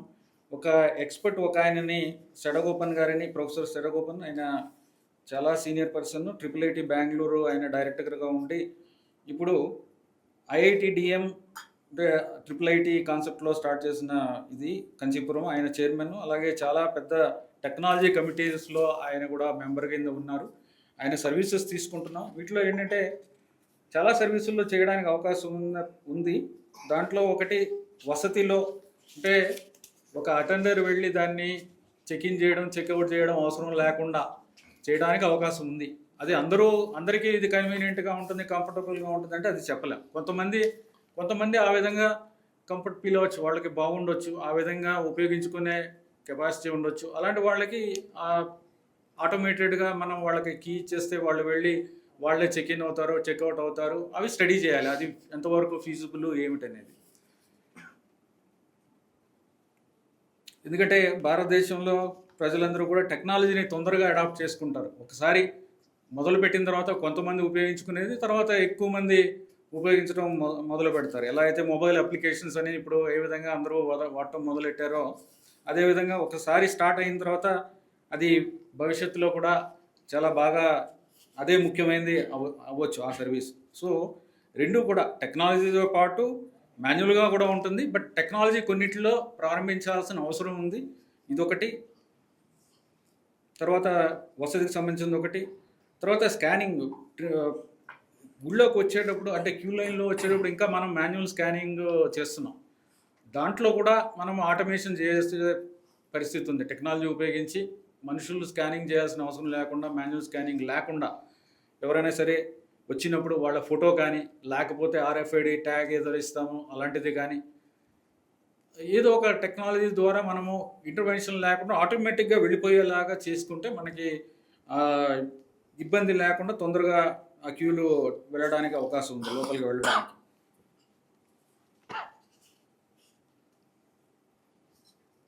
తర్వాత సెల్ఫ్ సర్వీస్ కియాస్క్, అంటే ఏ సర్వీస్కి అయినా సరే ఎక్కడికో వెళ్ళి ఏదో కౌంటర్కి వెళ్ళి మేము అడగాలి లేకపోతే తెలుసుకోవాలి, అవి లేకుండా ఎక్కడైనా సరే సెల్ఫ్ సర్వీస్ కియాస్క్ పెట్టి ఆ కియాస్క్లో అన్ని అప్లికేషన్స్ దాంట్లో ఉంటాయి. అక్కడికి వెళ్ళి నా కార్డు చూపించి లేకపోతే నా UPI ద్వారా సర్వీస్ పొందడానికి అవకాశం ఉంది. అవి కూడా మొదలుపెట్టడం జరిగింది. ఇప్పుడు ఈ TTD హుండీ కూడా ఇప్పుడు అన్నప్రసాదం కాంప్లెక్స్లో చాలా చోట్ల ప్రారంభించడం జరిగింది. ఆ కియాస్క్ కూడా సెల్ఫ్ సర్వీస్ కియాస్క్. అలాగే చాలా దేవాలయాల్లో కూడా, బయట ఉన్న దేవాలయాల్లో కూడా ఇవి మొదలుపెట్టాము. ఇది చాలా పాపులర్ అవుతుంది. చాలామంది సాధారణ భక్తులు తక్కువ అమౌంట్లు అయినా సరే వాళ్ళు ఆ విధంగా ఇవ్వడానికి కూడా UPI ద్వారా పే చేయడానికి కూడా చాలామంది ముందుకు వస్తున్నారు. ఇది చాలా సక్సెస్ఫుల్ అవుతుందని భావిస్తున్నాము. అలాగే ఒక artificial intelligence based chat board ఒకటి డెవలప్ చేయడానికి కూడా ఒక నిర్ణయం తీసుకున్నాము. ఏంటంటే ఎలా అయితే చాట్ జీపీటీ ఎలా అయితే మొత్తం మీద నాలెడ్జ్ మీద ప్రపంచంలో ఉన్న నాలెడ్జ్ ఆల్మోస్ట్ అంత నాలెడ్జ్ మీద దాన్ని ట్రైన్ చేయడం జరిగింది. అదేవిధంగా ఒక చాట్ బోట్ని డెవలప్ చేసి అది టీటీడీకి సంబంధించిన వరకు ఏదైనా సరే దాంట్లో క్వెరీ వేస్తే అది మనతో ఎలా అయితే చాట్ జీపీటీలో మనకి ఎలా వస్తుందో ఏ క్వెరీ చేసినా దానికి కరెక్ట్గా ఆన్సర్ వస్తుంది. ఆ విధంగానే టీటీడీ కూడా చర్యలు తీసుకుని దీన్ని బేస్డ్ ఒక చాట్ బోర్డుని డెవలప్ చేయడానికి కూడా నిర్ణయం తీసుకోవడం జరిగింది. ఇది కూడా వాయిస్ బేస్డ్ కూడా దీన్ని చేయడం జరుగుతుంది. ఇప్పుడు ఏదైతే చాట్ జీపీటీలో కూడా మనకి వాయిస్ బేస్డ్ ఏ విధంగా వచ్చిందో అది కూడా ఎవరు కూడా టైప్ చేయాల్సిన అవసరం లేకుండా వాయిస్ ద్వారా కూడా దాంతో ఇంటరాక్ట్ అవ్వడానికి కూడా చేయడానికి అవకాశం ఉంది. ఎందుకంటే ఇక్కడ ప్రొసీజర్లు అన్నీ కూడా కంప్యూటర్ బేస్డ్ ఉన్నాయి కాబట్టి, అంటే బుకింగ్ అకామిడేషన్ బుకింగ్ కానీ టికెట్ బుకింగ్ కానీ ఏదైనా క్వెరీ అయినా సరే మొత్తం అంతా అవైలబుల్గా ఉంది. ఇన్ఫర్మేషన్ అంతా కూడా మనకి కంప్యూటర్లో సర్వర్లో అవైలబుల్గా ఉంది కాబట్టి చాట్ బోట్ ఒకటి డెవలప్ చేయడానికి నిర్ణయం తీసుకోవడం జరిగింది. చివరిగా ఈ విజిలెన్స్ విభాగం నుంచి కూడా గత 6 నెలలుగా చాలా యాక్టివ్గా వాళ్ళు వివిధ విషయాల మీద చర్యలు తీసుకుంటున్నారు. ముఖ్యంగా భక్తులని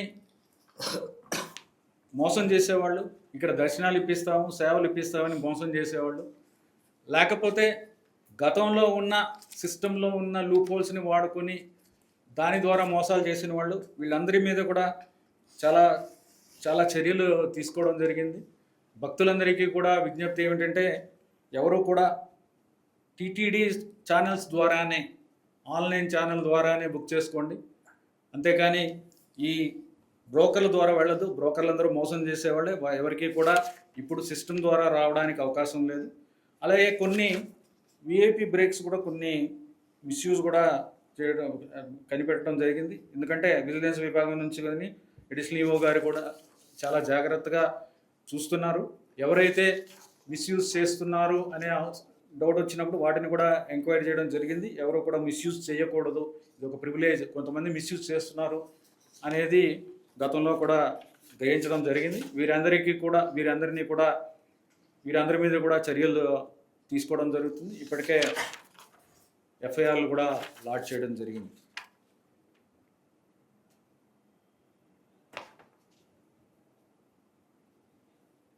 మొన్న ఒక 2-3 రోజుల క్రితం ఒక వ్యక్తిని కంటిన్యూస్గా చీటింగ్ చేస్తూ అభిషేకం ఇప్పిస్తాను, మేల్చాడు వస్త్రం ఇప్పిస్తాను, తోమాలు ఇప్పిస్తానని ఇప్పుడు దాకా 70 లక్షలు కలెక్ట్ చేశాడు. అతన్ని కూడా పట్టుకొని అరెస్ట్ చేసి ఇప్పుడు ఇన్వెస్టిగేషన్ చేస్తున్నారు పోలీస్ సైడ్ నుంచి, విజిలెన్స్ సైడ్ నుంచి. సో విజిలెన్స్ విభాగం నుంచి, టీటీడీ విభాగం నుంచి అందరూ కూడా అప్రమత్తంగా ఉన్నారు. ఎవరు కూడా భక్తులని టీటీడీ ఆన్లైన్ సర్వీసెస్ ఉపయోగించుకోవాలి. కొన్ని ఫ్రాడ్యులెంట్ వెబ్సైట్స్ కూడా ఈ మధ్య క్లోజ్ చేయడం కూడా జరిగింది. సోషల్ మీడియా ప్లాట్ఫామ్ కానీ వెబ్సైట్స్ కూడా ఇలాగా ఫేక్ బుకింగ్ చేసేవాళ్ళని కూడా.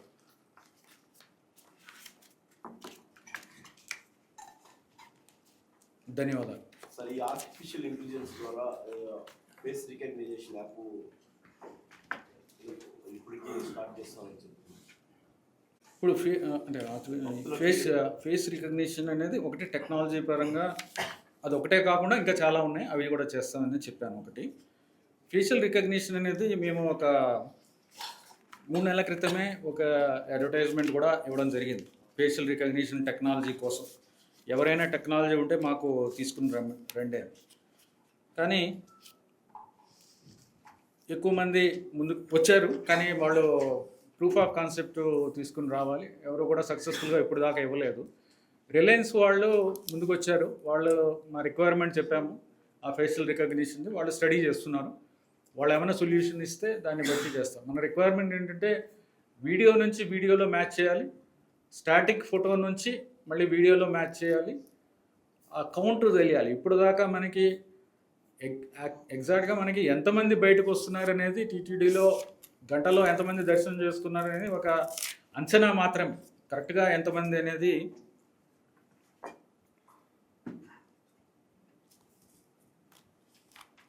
ఎంతమంది అనేది మనకి ఎగ్జాక్ట్గా మనకి టెక్నాలజీ ఉపయోగించి చేయాల్సిన అవసరం ఉంది. దాంట్లో చేయడానికి ప్రయత్నించాం కానీ వచ్చే నంబర్కి ఈ టెక్నాలజీకి సరిపోవట్లేదు. దాన్ని రిఫైన్ చేసి రిలయన్స్ వాళ్ళు, గూగుల్ వాళ్ళు కూడా దీని మీద చేస్తున్నారు. వాళ్ళు కూడా ఎవరో ఒక సొల్యూషన్, వీళ్ళిద్దరు ఎవరో ఒకళ్ళు ఒక సొల్యూషన్ ఇస్తారని ఆశిస్తున్నాం. అంటే ఈ టెక్నాలజీ రావడం వలన మనము వెయిటింగ్ అంటే తొందరగా స్కానింగ్ చేయాల్సిన అవసరం ఉండదు.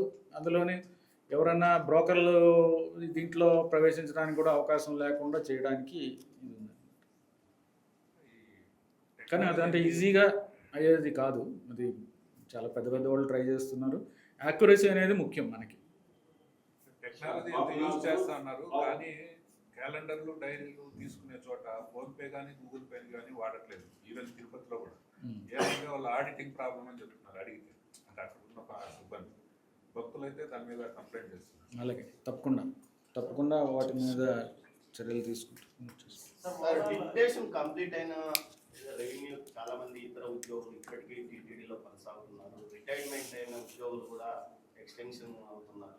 వీళ్ళను చాలా మంది రిటైర్మెంట్ వయసు దాటిన వాళ్ళు కూడా కొనసాగడం ఎంతవరకు వీళ్ళని మరి వెనక్కి పంపే పరిస్థితి లేదు.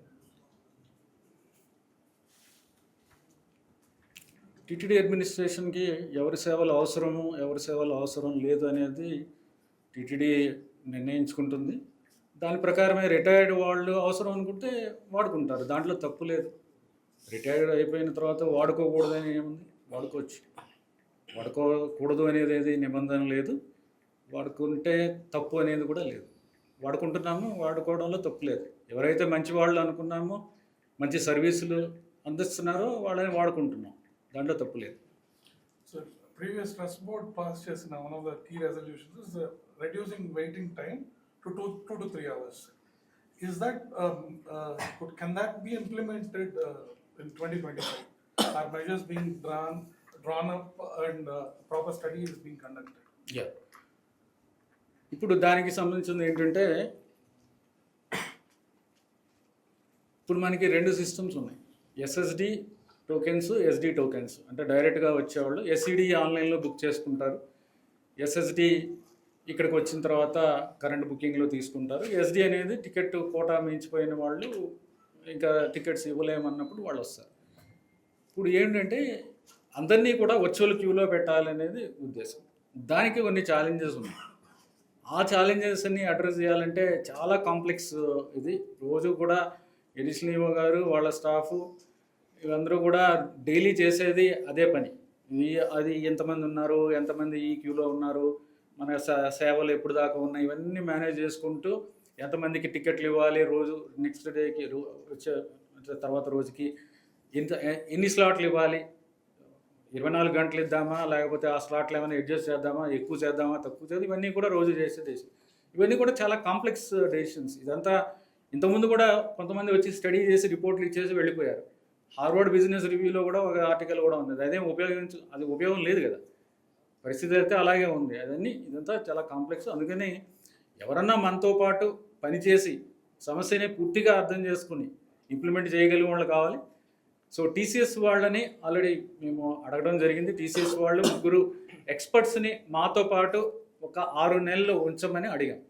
ఆ ఎక్స్పర్ట్స్ వస్తే వాళ్ళని తీసుకుని వాళ్ళ ద్వారా మనము ఈ సొల్యూషన్ని మనతో డిస్కస్ చేసుకుని వచ్చే ఫీడ్బ్యాక్ ఏ విధంగా చేస్తే ఈ విధంగా అయ్యింది, అది తీసుకుని దాన్ని ఎలా కరెక్షన్ చేసుకుని మనం ఏ విధంగా చేయొచ్చు, ఈ విధంగా చేసి దాన్ని వీలైనంత తగ్గించడం. 2 గంటల ద్వారా 2 గంటలు 3 గంటలు ఎంత తగ్గించగలిగితే అంత తగ్గించడానికి చర్యలు తీసుకుంటున్నాము. ఇది టీసీఎస్ వాళ్ళు కూడా ఈ నెలాఖరికి అంటే ఎవరో ఒకళ్ళు ఇస్తే సరిపోదు. చాలా బెస్ట్ బ్రెయిన్స్ కావాలి మనకి. సో ఇది సమస్యను పరిష్కరించాలంటే టెక్నాలజీ తెలిసి ఉండాలి, మేనేజ్మెంట్ తెలిసి ఉండాలి. మేనేజ్మెంట్ అంటే క్యూ లైన్స్, ఆపరేషనల్ రీసెర్చ్ ఇవి ఉండాలి. టెక్నాలజీ అంటే ఏఐ గురించి, ఆర్టిఫిషియల్ ఇంటెలిజెన్స్ గురించి తెలిసి ఉండాలి, మిషన్ లెర్నింగ్ తెలిసి ఉండాలి. ఇవన్నీ తెలుసున్న వాళ్ళు మాత్రమే చేయగలరు. అంటే ఇవన్నీ మాన్యువల్గా చేస్తున్నాం ప్రస్తుతం. కాకపోతే ఏంటంటే కొంత ఇది ఇంకా దాన్ని సైంటిఫిక్గా స్టడీ చేసి చేయాలి. దానికి ఎవరన్నా ఎక్స్పర్ట్స్ కావాలనేది మా ఉద్దేశం. సరే, పాపంగా అసలు ఏమన్నా టీటీడీ హ్యాండ్ ఓవర్ చేసుకోవడం కోసం అంటే గతంలో టీటీడీ హ్యాండ్ ఓవర్లో అని ఇప్పుడు ఫారెస్ట్ హ్యాండ్ ఓవర్ ఉంది. ఉంది. కానీ అక్కడ ఈ ఫారెస్ట్ హ్యాండ్ ఓవర్ అయినాక పూర్తిగా అక్కడ భక్తులకు సౌకర్యాలు ఆ ఇబ్బందుల మీద ఎడిషనల్ గారు ఆల్రెడీ దృష్టి పెట్టారు. మేము కూడా వెళ్ళి చూసాము. వాటి మీద ఫారెస్ట్తో కోఆర్డినేట్ చేసుకుని ఏ విధంగా దాన్ని మనం మెరుగుపరచాలనేది కూడా చర్యలు తీసుకుంటున్నారు. సో తీసుకోవడం అనేది ఫారెస్ట్ వాళ్ళు తీసుకున్నారు. ఫారెస్ట్ కంట్రోల్లో ఉన్నది ల్యాండ్. సో టెంపుల్ మంది. సో వాళ్ళతో కోఆర్డినేట్ చేసుకోవడం. నాన్ హిందూకి సంబంధించి ఎలాంటి ప్రాతిపదికన వాళ్ళని నాన్ హిందూస్ సార్? ఒకవేళ సర్టిఫికేట్ పరంగా అయితే మతాన్ని అనుసరిస్తున్న వాళ్ళని ఎలా వాళ్ళని చేయబోతున్నారు? నాన్ హిందూ అనేది దాంట్లో ఎవరు కూడా నేను హిందూ అనే చెప్పలేదు. నాన్ హిందూ అనే చెప్పారు. మేము ఉండాలని అన్నారు. కోర్టు కేసులో కూడా ఎవరు నేను హిందూ కాదని ఇప్పుడు దాకా డిస్ప్యూట్ రాలేదు. హిందూని అని డిస్ప్యూట్ ఎవరు చేయలేదు ఆ 31 మంది. సో ఆ క్వశ్చన్ ఇంకా it doesn't raise. Chennai high court ఈ మధ్య ఇలాంటి ఇష్యూ మీద ఒక తీర్పు ఇచ్చింది. ఏదైతే హిందూ మతంలో నుంచి ఉద్యోగం తీసుకొని ఆ తర్వాత నాన్ హిందూగా చేరిన వారిని పూర్తిగా తొలగించే అవకాశం ఉంది. అదేవిధంగా హిందూ ధర్మాదాయ శాఖ ఆధ్వర్యంలో నడుస్తున్న విద్యా సంస్థల్లో కానీ ఇతర సంస్థల్లో కూడా వాళ్ళని తీసుకునే అవకాశం లేదు, ఉంచకూడదు అని కూడా అదేమన్నా మనకు యాక్చువల్ జరుగుతుంది. ఇప్పుడు మన హైకోర్టులోనే ఒక ఆర్డర్ ఉంది. ఏమని? దేవాలయాల్లో తీసుకోవద్దు కానీ బయట తీసుకోమని ఆర్డర్ ఉంది మనకి. దాని ప్రకారం మనం వెళ్ళాల్సి వస్తుంది. సో ఇప్పుడు ఆ పరిధిలోనే మనము ఏ విధంగా వాలంటరీ రిటైర్మెంట్ స్కీమ్ కానీ లేకపోతే వేరే డిపార్ట్మెంట్ కానీ పంపించడం ఎలా అనేది చర్యలు తీసుకుంటాం. అంటే మనకి మన హైకోర్టు ఆర్డర్స్ ఉన్నాయి. విజన్ 2047 ఎలా ఉంది?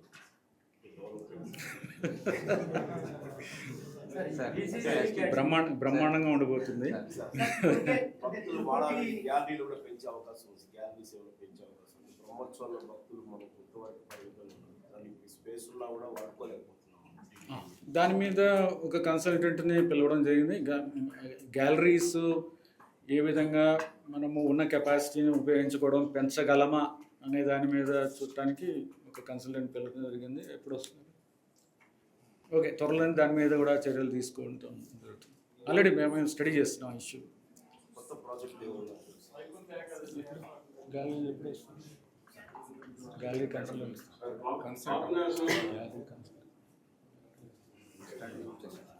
సరే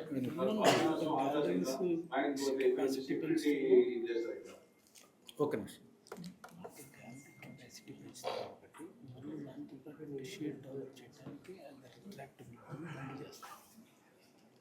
గ్యాలరీలతో పాటు రిట్రాక్టబుల్ షేడ్స్ చాలామంది మీరు కూడా సజెస్ట్ చేశారు. అంటే ఆగమ శాస్త్రం ప్రకారం ఏమైనా ఇబ్బంది ఉంటాయేమో అనేది ఒకటి చూసాము. అదేమీ లేదు. ఆగమ శాస్త్ర నిపుణులు కూడా ఇబ్బందులు ఏం లేదు, మీరు చేసుకోవచ్చు అన్నారు. దానికి టెక్నాలజీ కూడా ప్రొవైడ్ చేసే వాళ్ళ గురించి వెతుకుతున్నాము. అది కూడా చూస్తాం. అంటే ఏ విధంగా ఉంటుందనేది స్టడీ చేయాలి. ఇప్పుడు మీరు చెప్పిన చేసేస్తామని చెప్పటం చూడాలి. అది ఎంతవరకు సాధ్యము, ఎంత ఖర్చు అవుతుంది, ఏ విధంగా చేయగలము ఏమిటి అనేది. సార్ ఇప్పుడు అంటే ఫిక్స్డ్ కాకుండా రిట్రాక్టబుల్ ఉండాలి.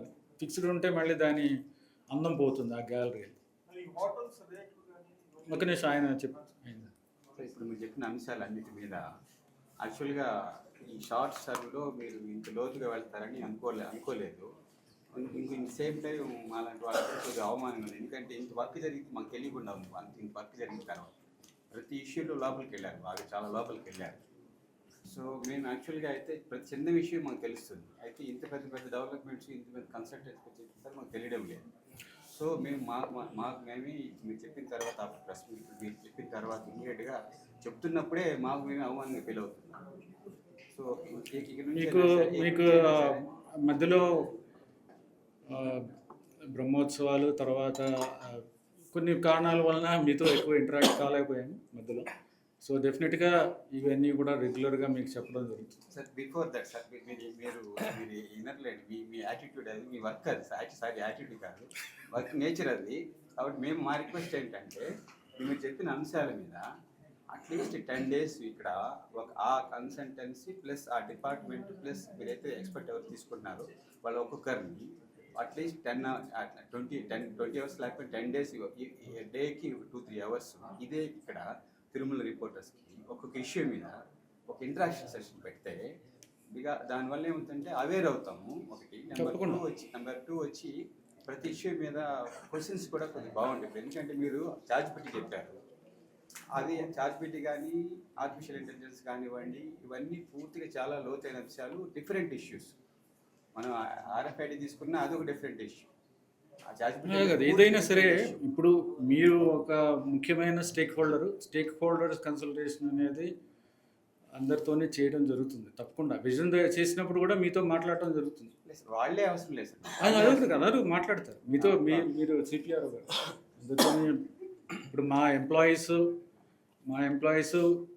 ఎప్పటి నుంచో చూస్తున్నారు. నేనైతే కొత్తగా వచ్చాను, ఏదో ఇలా చేసేద్దాం అలా చేసేద్దాం అంటే మాకు చెప్తారు, సార్ ఇవన్నీ చేసేస్తాము, ఇవన్నీ అవ్వాలి అంటే వాళ్ళకున్న ఎక్స్పీరియన్స్, ఎక్స్పర్టైజ్. అలాగే మీకు కూడా తెలుసు, మీకు ఎప్పటి నుంచో మీరు చాలామంది ఉన్నారు, చాలా సంవత్సరాలు ఉన్నారు. ఇది ప్రతిదాని లోటుపాట్లు ఏంటనేది మీకు తెలుసు. ఇంతకుముందు ఏదో ఇది మేము కొత్తది అనుకుంటాం, కానీ ఇది ఎప్పుడో చేసి ఉంటారు.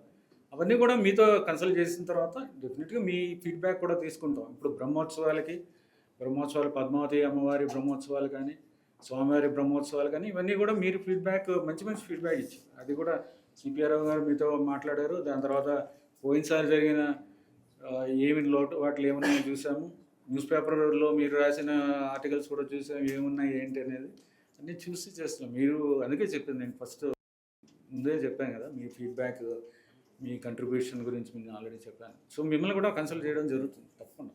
వయసు వర్ష మీరు ఒక ఇష్యూ బేస్డ్గా ఒక ఇద్దరు ఎక్స్పర్ట్స్ పెట్టి, మన వాళ్ళని పెట్టి, మేము ఆ రోజు షెడ్యూల్ ఇస్తే మేము కూర్చుంటాము. ఎందుకంటే ఇది నీడ్ అవసరం. అలాగే తప్పకుండా. దానివల్ల హోటల్స్ మీద రేట్లు ఫిక్స్ చేయండి. హోటల్స్ రేట్లు ఎక్కువ పెట్టుకున్నారు, బిల్లులు కూడా రేట్స్ అవి కొంతవరకు ఇంటర్వ్యూని అయ్యి కంట్రోల్ చేశారు. ఈ బిగ్ క్యాంటీన్స్ది వాళ్ళు ఇంతకుముందు పెద్ద రేట్లు, ఎక్కువ రేట్లు పెడితే కింద ఉన్న రెస్టారెంట్ల రేట్లతో కంపేర్ చేసి దాన్ని రీజనబుల్గానే ఓకే అన్నారు. అంటే మన కంట్రోల్ లేదు, బట్ వాళ్ళు చేసింది ఇప్పుడైతే ప్రస్తుతం అయితే అంత ఇబ్బంది లేదు. నాణ్యత కూడా పెరిగింది కాదా. నేను ఇప్పుడు బాగలేదని నేను చెప్పట్లా. ఇప్పుడు దీని మీద ఇంతకుముందు మీద పెరిగింది, కానీ ఇది మనం కంటిన్యూస్గా ఇన్స్పెక్షన్లు చేసి బెదిరించి ఇది చేసే సిస్టమ్ కాదు కదా. వాళ్ళే చెయ్యాలి, బాగా చేయాలి, ఇది ఇక్కడ ఉన్నా అంటే మా పేరు పాడైపోతుంది అనేది. ఇప్పుడు నేను పేర్లు బ్రాండ్స్ పేరు చెప్పట్లేదు, కానీ ఒక 10-15 మంచి బ్రాండ్స్ ఉన్నాయి. అక్కడికి వెళ్తే ఆ పర్టికులర్ బ్రాండ్కి వెళ్తే భోజనం బాగుంటుందని మనందరికీ తెలుసు. సార్ ఇప్పటికే అర్బన్ డిజైన్ వాళ్ళు తిరుమలలో కొన్ని ప్రాంతాల్లో పర్యటిస్తున్నారు. వాళ్ళు ఏమన్నా కొన్ని పిలిగ్రిమ్ మూవ్మెంట్ ఉన్న ప్రాంతాల్లో కొన్ని మార్పులు చేయమని చెప్పారు. అదైనా మార్పు చేసే అవకాశం ఇమీడియట్గా కొన్ని ఇంకా లేదండి, మనం ఇప్పుడు ప్లానింగ్ దాంట్లోనే ఉన్నాము. కాకపోతే అర్బన్ డిజైన్ అండ్ ప్లానింగ్ వాళ్ళ సహకారం మేము ఆల్రెడీ తీసుకుంటున్నాము. అంటే ఇంకా ఆ డిపార్ట్మెంట్ డెవలప్ చేయాల్సిన అవసరం ఉంది. వాళ్ళ సహకారం ఇప్పటికే తీసుకుంటున్నాము చాలా విషయాలు.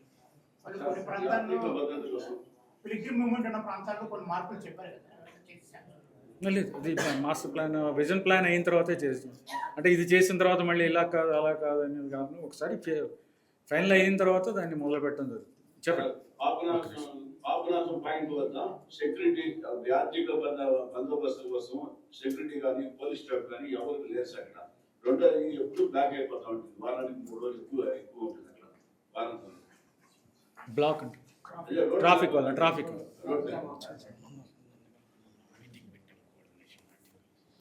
కనీసం త్రాగునీరు కూడా లేదు అక్కడ.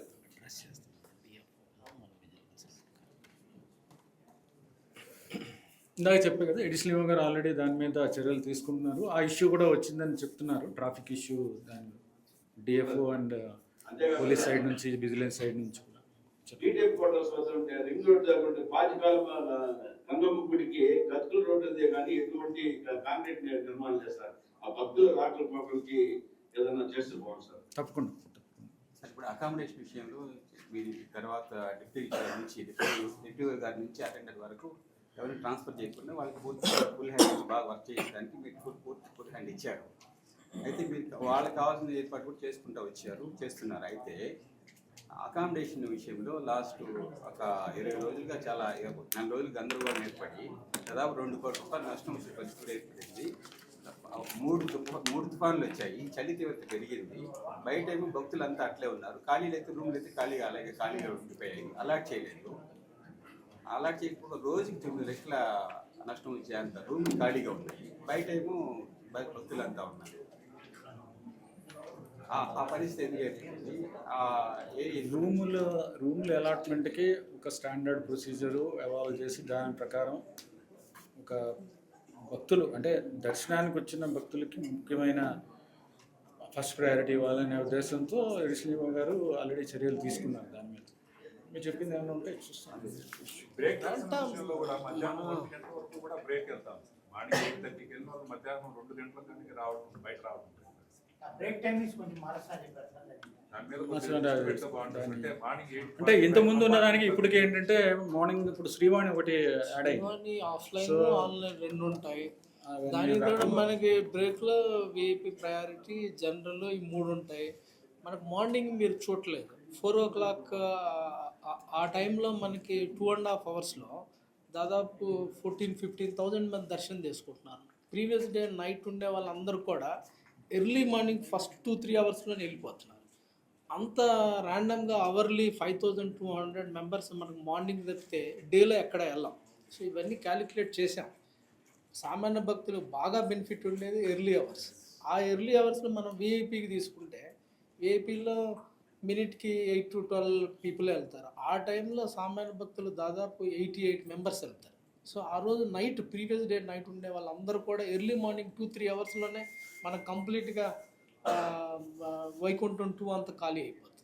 సో మనకి వైకుంఠం 2 మళ్ళీ మనకి 8-8:30 నుంచి వచ్చిన వాళ్ళు మాత్రమే మిగిలిపోతారు డేకి. సో అవన్నీ క్యాలిక్యులేట్ చేసాము. మనకి యాక్చువల్గా ఇప్పుడున్న సిస్టంలో ఎక్కువ మందిని సామాన్య భక్తులకు అవకాశం ఇస్తుంది. దాదాపు 38,000, 42,000 దాకా మన వీకెండ్లో సామాన్య భక్తులు దర్శనం చేస్తాం. ఆ టైంలో మన విఐపి వాళ్ళకి ఇచ్చేసామనుకుంటే మనం ఇబ్బంది పడిపోతాం.